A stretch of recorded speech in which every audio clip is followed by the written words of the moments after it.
به نام خدا، عرض سلام، ادب و احترام دارم خدمت همه شما بیننده های عزیز. خیلی خوشحالم که در این لحظه در خدمتتونم. من مینا زمانی هستم، فارغ التحصیل رشته هنر و 5 سالم هست که در عرصه صدا مشغول به فعالیت هستم.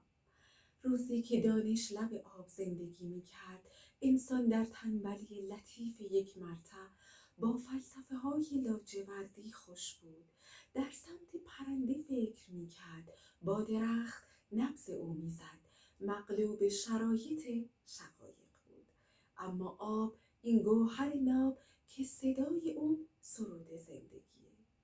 وجودش حیات بخش زندگی و نعمتی است بیکران از طرف خداوند زمین و آسمان. در بعضی موارد خواسته و ناخواسته مورد بی‌لطفی هم قرار میگیره یا با سهل‌انگاری هدر میره. نعمتی که صدای شرشر اون و عبورش از رودخونه آهنگ زندگیه، آرامش بخش روح و روانه. وجودش برکتیه که همتا نداره، حیات بخش زندگیه و هیچ نعمتی نمیتونه جای اون رو بگیره. با اینکه وقتی پای خستت رو توی حوض کوچیک خونه میذاری، متوجه میشی که انگار ذره ذره خستگیت به برکت وجود آبی که داره از تنت خارج میشه. حس خوبی که بعد از این حرکت بهت دست میده انکار ناپذیر و شگفت انگیزه.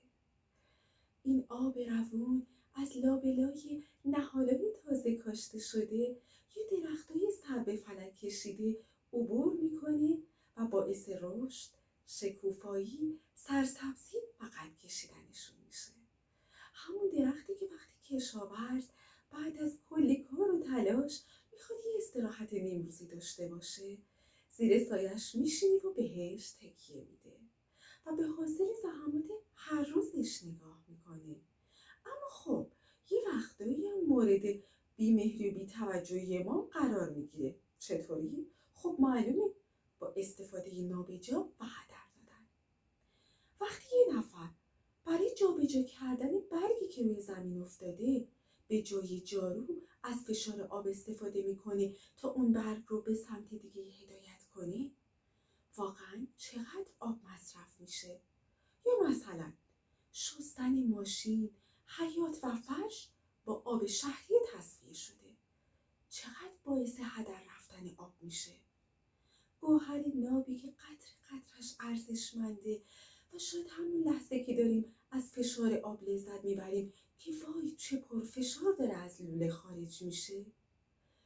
یکی دیگه دنبال اینه که کمی آب فقط برای خوردن یا آشپزی داشته باشه. یه وقتایی هم خودخواهی میکنیم، تا حرف از آینده میشه میگیم به ما رسیده، به بچه هامون هم میرسه. یا اصلا چرا وقتی فلانی ماشین میشوره من نشورم؟ همه اینا مثل یه زنجیر به هم وصلن. به خاطر لجبازی با شخصی سرمایه هدر میره که جایگزین نداره. ممکنه به خاطر این طرز تفکر که چند نفر یا چند صد نفر بهش دچارن، حتی یک صنعت از دست بره، مثل رنگرزی، برق یا حتی به جز صنعت ممکنه تعداد زیادی بیکار بشن. واقعا وقتی فکر میکنیم میبینیم که یه حرکت بی‌منطق چقدر باعث تخریب و مشکل میشه. یا وقتی که توی دانشگاه از بردن یه بطری آب معدنی تو کیفمون خسته میشدیم، سریع بی‌معطلی بطری رو مینداختیم دور که کیفمون سبک بشه. بی تفاوت و بدون توجه به اینکه چه باری روی دوش بقیه گذاشتیم.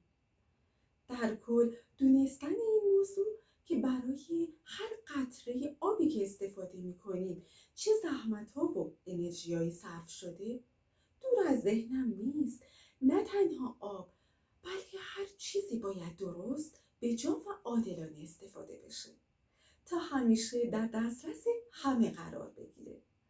و در آخر از حسن توجه شما عزیزان خیلی سپاسگزارم و اجرای خودم رو تقدیم میکنم به همه اون کسانی که قدر هر نعمتی رو خوب میدونن. دلتون به زلالی آب و روشنایی خورشید و خدا نگهدارتون.